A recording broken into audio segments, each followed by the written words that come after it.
स्वागत है आप सभी का अखंड भारत टीवी में। मैं हूं आपके साथ निशा लखवाल और रुक करते हैं इस वक्त की बड़ी खबर का। हमारे लोकप्रिय विधायक नंद किशोर गुर्जर जी ने ये घोषणा की थी कि आगामी वसंत पंचमी 2 फरवरी तक गौ संरक्षण एवं संवर्धन मंत्रालय का गठन होगा। ये बहुत ही जरूरी है। गावो विश्वस्य मातरः हम कहते हैं, गौ को माता मानते हैं। बहुत भारी मांग है लोक में कि राष्ट्र माता गौ माता को घोषित किया जाए। गावो विश्वस्य मातरः कहा है, गाव विश्व की माता है। तो विधायक जी अगले चरण में गौ माता को बचाने के लिए सबसे जरूरी है गौचर भूमि को पुनर्संरक्षित करना। उसके बारे में आपकी क्या विचार? देखिए, आदिकाल से हमारे यहाँ परंपरा रही है। वेद भी गाय के मुख से निकला है। वेद जो भगवान भोलेनाथ ने दिया तो गाय के द्वारा ही दिया। ब्रह्मा जी को जो प्रथम वेद दिया गया था, और भगवान श्री हरि विष्णु जी को चक्र भी महादेव के द्वारा दिया गया। और महादेव जो है उनका जो वाहन वही नंदी महाराज है। तो गोवंश वहीं से संरक्षण है। माँ भगवती के साथ हमेशा गौ माता रहती है। तो जो नंदी महाराज हैं, जब भगवान देवादिदेव महादेव जो है धर्म का प्रतीक ही नंदी है, उनके ध्वज पे महादेव के पे हमेशा नंदी का फोटो रहता है। तो ये हमारे यहाँ अगर गाय नहीं होगी तो सनातन नहीं होगा, ये वेद कहता है। ये आदि शंकराचार्य जी ने कहा। और लगातार जिन संतों ने संघर्ष किया इस देश के अंदर गाय को बचाने का, क्योंकि देवासुर संस्कृति आपस में चलती रहती है। और देवताओं ने गाय को बचाने के लिए, क्योंकि गाय से ही देवताओं को भोजन मिलता है, गाय के हविष्य से, गाय के घी से, दीपक जलाने से और गोपादों से ही देवता भोजन ग्रहण करते हैं। और कोई साधन नहीं है। अगर गाय नहीं होगी देवता कमजोर होगा, यज्ञ नहीं होंगे देवताओं को भोजन नहीं मिलेगा। तो मेरा ओवरऑल कहना यह है कि अगर सनातन को बचाना है, इस भारतवर्ष को बचाना और दुनिया में भारत को विश्वगुरु बनाना है, तो उसका केवल एक ही मंत्र है, केवल एक साथ।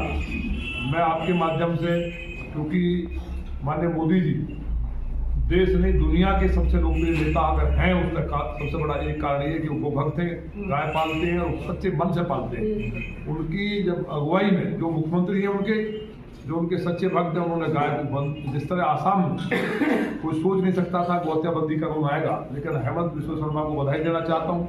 महाराष्ट्र के माननीय मुख्यमंत्री जी ने वहाँ गाय को राजमाता घोषित किया।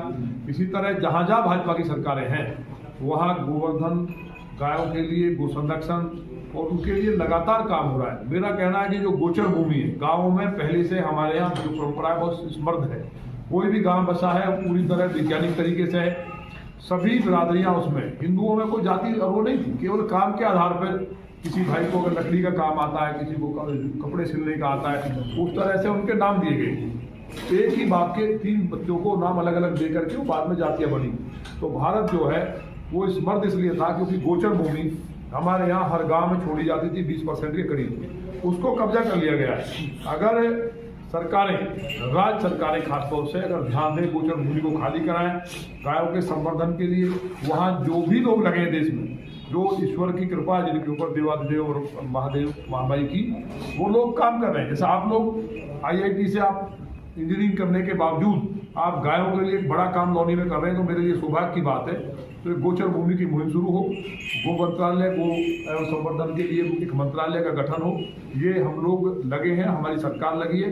और अभी आपको जान के खुशी होगी, आदरणीय हमारे जो श्याम जी हैं झांसी वाले, वहाँ प्रतिदिन आज एक किसानों के जत्था पहुँचेगा। पूरे भारत के किसानों को वहाँ गो के ऊपर आधारित, गो आधारित खेती करने का, गायों के जो जितने भी मूत्र, गाय का तो मूत्र अमृत है, गाय के मूत्र से कैंसर समाप्त हो जाता है। ऐसा कोई दुनिया में भगवान देवता भी नहीं है कि हम उसके मूत्र का सेवन करें। तो गाय इसलिए सर्व देवमयी है, सारे देवता इसलिए उसके गाय के अंदर हैं। साक्षात माँ भगवती है कि गाय का मूत्र भी, गोबर भी, दही भी, दूध भी, युधिष्ठिर महाराज ने अमृत कहा है यक्ष को।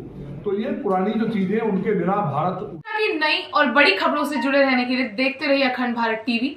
हमारे चैनल को लाइक कीजिए, शेयर कीजिए और सब्सक्राइब करना ना भूलें। धन्यवाद।